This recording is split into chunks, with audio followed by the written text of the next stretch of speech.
The sort of unbelievable trajectory he continued even after Seattle. From Seattle, you go to the Barcelona Dragons of NFL Europe.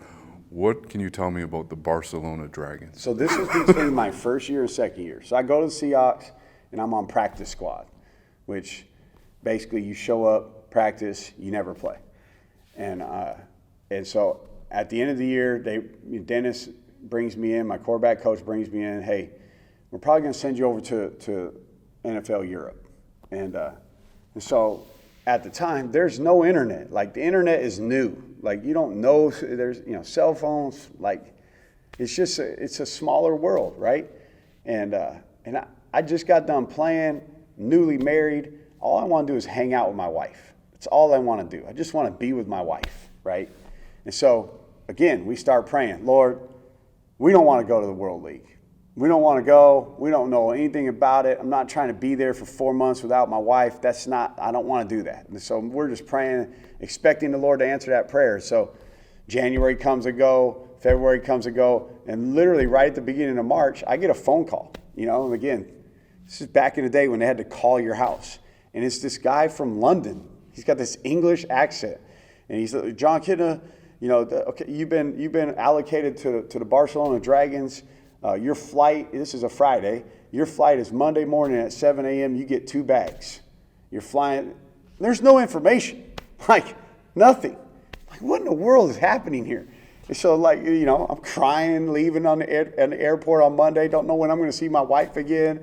And this is back when you didn't travel like the way we are now. So literally get on this plane, go to Barcelona, we go to Carrollton, Georgia for training camp for a month. All the teams come there for a training camp. And it's at one light, one Walmart town. They got a Walmart and a Waffle House. That's it. And we're just practicing there for a month.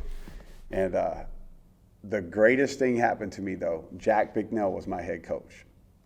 And Dick Curl was my offensive coordinator. And Jack Bicknell couldn't be there's no more laid-back guy in all the world. He's coached Doug Flutie when Doug Flutie was famous at Boston College. Jack was his coach. He is so laid back. Such a good teacher, so good relationally. Dick Curl was great about teaching quarterback position. He made it really simple for me.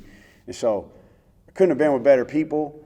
I was there in Carrollton, Georgia, get a box from my wife. You had to write letters back then, right? There's no email. There's no texting. There's none of that. Get a box from my wife. It's about this big.